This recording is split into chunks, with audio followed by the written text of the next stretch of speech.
Hi everyone, and welcome to a Knit California vlog. My name is Leslie. I'm a knitter and knitwear designer from Southern California, and today we're in Seattle. Today is August 8th, Friday, August 8th, and we're here for Clockwork Fiber Festival, but today's the day before the festival actually starts, so we're headed to Bainbridge Island. I've never been to Bainbridge Island. There are two yarn shops there, La Mercerie and the Lamb and Kid, so come with me today while I check out two new yarn shops.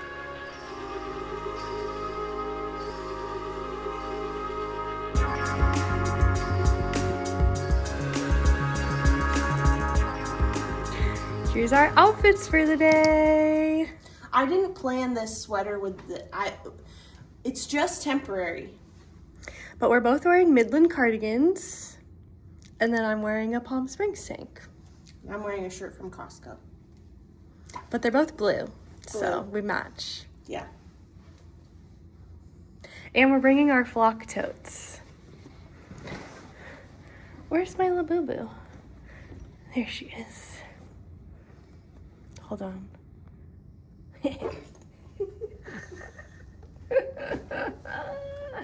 I was spending the day with Rachel from Rachel is Knitting and Jackie from Jackie is Making, and the first stop of the day was brunch at Oddfellows Cafe. This is one of the places I went to last year when I came to Seattle for Clockwork Fiber Festival that I knew I wanted to come back to because the French toast was so good. All three of us were working on 1x1 ribbed hats, which, by the way, we did not plan to have matching trip projects. I was knitting mine up in an alpaca yarn, Rachel was using hand spun, and Jackie was using a fingering plus mohair combo. We had to put our hats away when our drinks and food arrived. Jackie was sensible and got the delicious brown sugar cinnamon latte. Rachel was going all out and being a Bloody Mary girl, which then informed my choice to have fun and order the mimosa. I also got the French toast again, and it was delicious. When we're vlogging, it's like traveling with toddlers because it takes longer. Yeah.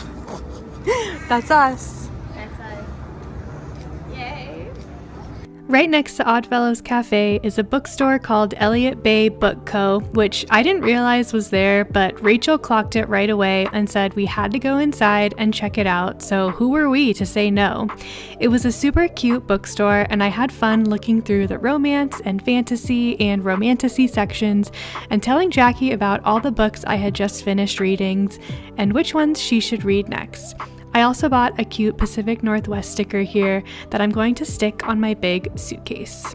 We weren't scheduled to head over to Bainbridge Island until closer to noon, so at this point in the morning we had a couple hours to wander, and Jackie had never been to Pike Place Market, so we had to fix that immediately. We made it to Pike Place.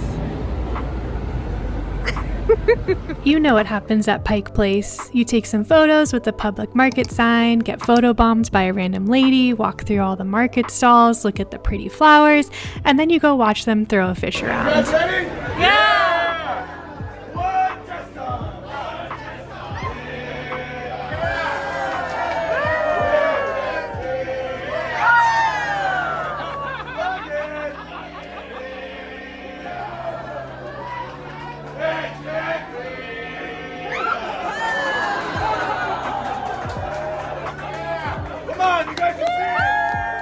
Poor guys were really just trying to sell those fish, but there were too many people standing around, including us, okay, that just wanted to see the fish go flying. If you don't like the gum wall, skip ahead because next we went to the gum wall.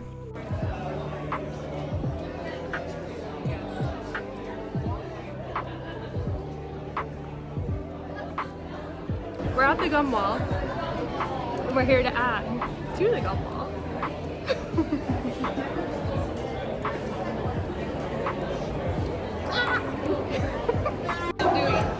Oh. I don't want to touch any audio. Where are we going? Wait, okay. Ew. We're like blood sisters now. Gum sisters. What did you call us, Jackie? We're now like blood sisters. Gum sisters. Gum sisters. Yeah. Okay.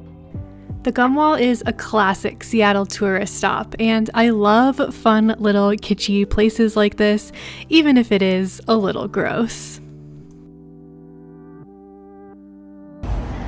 Look, there's a yarn shop. So much yarn. Oh yeah, let's go in there. Did you know there are actually 2 yarn shops in Pike Place Market?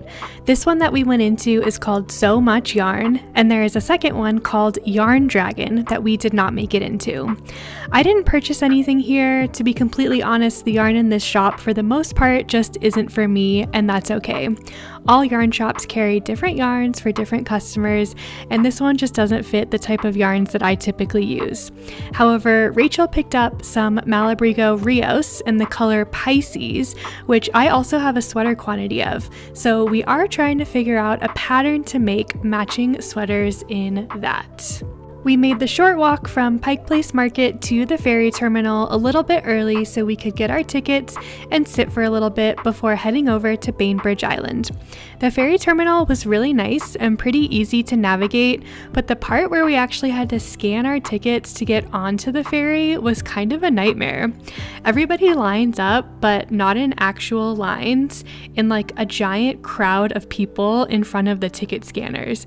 Kind of like when people crowd the boarding area at the airport, but like they were making me feel like there wasn't going to be room enough for everyone on the ferry, which absolutely was not the case at all. There were so many seats. Anyway, we did make it on and immediately went upstairs so we could stand at the railing and watch the Seattle skyline as we sailed away.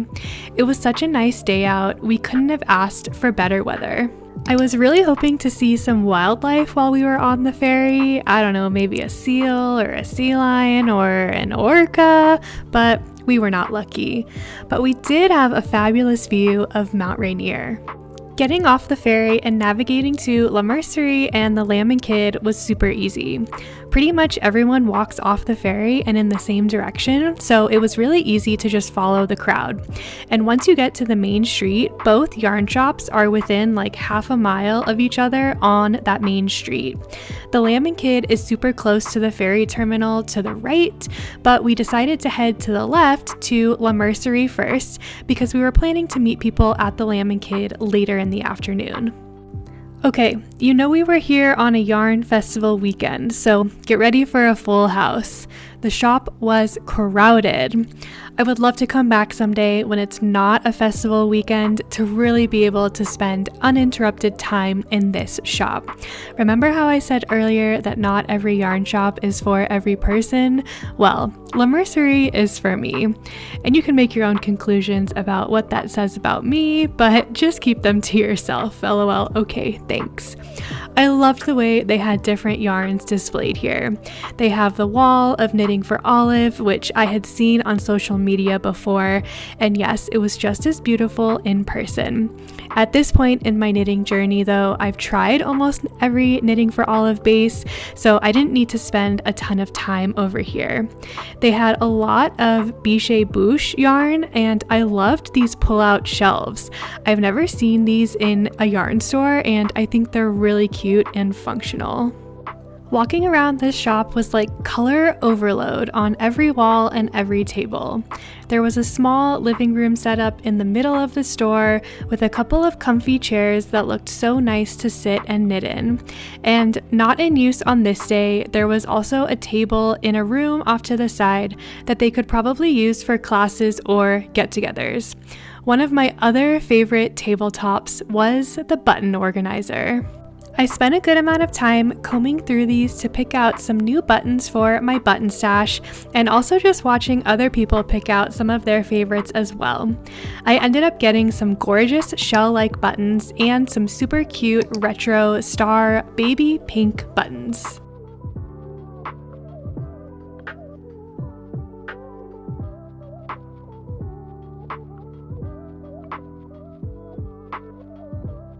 Surprise, surprise, they had a whole fiber section. I found this gorgeous fiber jam colorway called Neon Sunset, and I had to have it. It was also really cool to see some of their previous colors of the month spun up. They have their knitting needle set up in an old library card system, and I really liked that. And overall, this shop was just super nice. And I'm not sure I got to see everything because it was pretty crowded while we were there, but I would still recommend taking the ferry and making the trip over here just to come to this shop if you are in Seattle. We left La Mercerie and got the recommendation from our friend Jan to go to the grocery store for lunch, so that's where we went. And then we made our way over to the Lamb & Kid. And you may be asking yourself, why does there need to be 2 yarn stores on an island off of Seattle? I had the same question, but to be honest, the Lamb & Kid is so different from La Mercerie. While La Mercerie carries a bunch of different yarn brands, and you saw the fiber and the buttons, the Lamb & Kid sells almost exclusively their own hand-dyed yarn, which is really cool to see.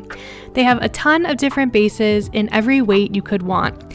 They also have a whole wall of spin cycle yarns, so that is the one exception that I saw, the only yarn brand that is not their own. A couple other things to note about this shop. They have a ton of samples placed around the shop, and then a large shelving unit full of sweaters near the register. And overall, the shop was very open. There was also a little living room set up with comfy chairs and couches near the registers, and then there was an upper section with a large table where there were people sitting and knitting. This is where we were meeting friends for a little knit session this afternoon, and it was the perfect spot for it. There were also 2 trunk shows happening at the Lamb & Kid this afternoon with Shelly from Mitchell Wool Co. and designer Lindsay from Larkspur Knits, and they both did a little talk sharing their journeys, starting their businesses, and getting to where they are today.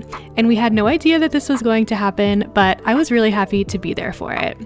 We then headed out after the talks were over with the hopes and dreams of catching the 6:40 p.m. ferry. And when we were walking down the ferry walkway at 6:30, we watched a ferry sailing away. The ferry terminal man said that that was the 5:20 ferry and that the 6:40 ferry was late, but the next one wasn't scheduled until 7:20, and wouldn't you know it, the next one didn't end up leaving until 7:20. So I don't know what kind of schedule mishaps were happening, but at the end of the day, we got on a ferry and we made it back. Okay, you're propped against my shoe. Hello! We are back from a really long day. What time is it, like 8:30? Yeah. Yeah, it's 8:30. And we left at 8:30 this morning, so we've been out for 12 hours. My hair is windswept from the ferry. Whatever. Anyways, I'm going to show you what I bought today. We went to 3 yarn stores and I bought stuff at 2 of them. So first we went to So Much Yarn in like Pike Place Market, and I didn't buy anything there. But then when we went to Bainbridge Island, we went to La Mercerie, and then we went to the Lamb & Kid. So at La Mercerie, I got this fiber from Yarn Jam. This colorway is called Neon Sunset, and it's 100% natural Shanico, which is US Merino / Rambouillet, and it's 4 ounces. Isn't this gorgeous? This is one of their like Fiber of the Month, Year of Fiber club colors, I think. Rachel! Fiber of the Month, Year of Color, Club Colors, or whatever. I don't know. This was the last one that they had on the shelf. And I'm just really excited about the neon colors. It's going to be really fun to spin up. And then I also got this purple mini skein from the Uncommon Thread. And it's called Ripe Plum. It's just a 75-25 superwash merino wool nylon, 20 grams, fingering weight. My sort of plan is to just buy like a mini skein or like 1 skein of yarn from every shop or like booth that I like, And then hopefully at the end of the show, they will all be cohesive and I will be able to make something out of everything that I've bought. We'll see. So this was the start. And then also at La Mercerie, I got some buttons. Don't ask me what I'm going to use them for, okay? But so first I got 6 of these. This is a light pink background with like a little, looks like an asterisk, but like a little star on it with like gold trim. They're really cute. So I got 6 of those. And then I got these like abalone shell buttons. I got 8 of these. They're really pretty. I'm not going to be able to show you. I took a photo. I'll show you the photo. But I am obsessed. I love them. They're very, very pretty. Then we went over to the Lamb and Kid. Well, then we got lunch. Then we went over to the Lamb and Kid, and I picked up a skein of Spin Cycle. This is their Dream State. So I think this is their like worsted weight base, DK worsted weight base. 100% American wool, 150 yards, worsted weight. It says worsted weight. The colorway is called Valley Girl. Like, I'm literally from the Valley, so Valley Girl, it's perfect. And I really, really liked all of the colors in here. The lighting right now is not super accurate, but this is like a periwinkle, purple, blue base with pinks, yellows, purples, blues. So I think this is really fun. And so here's the start of my whatever this is going to be. These kind of go together, right? I think so. But this is really fun. So yeah, that's it so far. Yay! Plus the buttons. So, oh, I also got a sticker from La Mercerie. So yeah, we are exhausted. We're gonna lay down and get ready for a big day tomorrow. We're really, really excited. So, see you then. Hi everybody, I'm back home from Seattle. The rest of the Flock Fiber Festival vlog is actually in a whole separate video. It's already posted on the channel. It's the video before this. I decided to separate the two into 2 different videos. So this video you just saw covered the day before Flock Fiber Festival, and then the whole second video covers Saturday and Sunday actually going to the festival. I just wanted them to be 2 separate videos. Overall, it was such an amazing weekend up in Seattle. I had so much fun. I experienced so much joy. It was so necessary for me to hang out with my friends, to see everyone that I talk to on Instagram and YouTube all the time, to meet so many of you guys, and to buy all of the yarn and fiber, just like experience all of the dopamine and the serotonin, and literally just have 4 or 5 days of happiness and fun. I really can't tell you how much I needed it and how much that meant to me. So I really hope you enjoyed this vlog. I hope you enjoyed this video. I'll be coming back to you next week with a regular podcast episode. I have been knitting. Don't worry, I have stuff to show you. So if you're finding me from this vlog or maybe from the Flock vlog, hit that subscribe button if you're interested in a regular weekly podcast. And yeah, I'll see you then. Bye.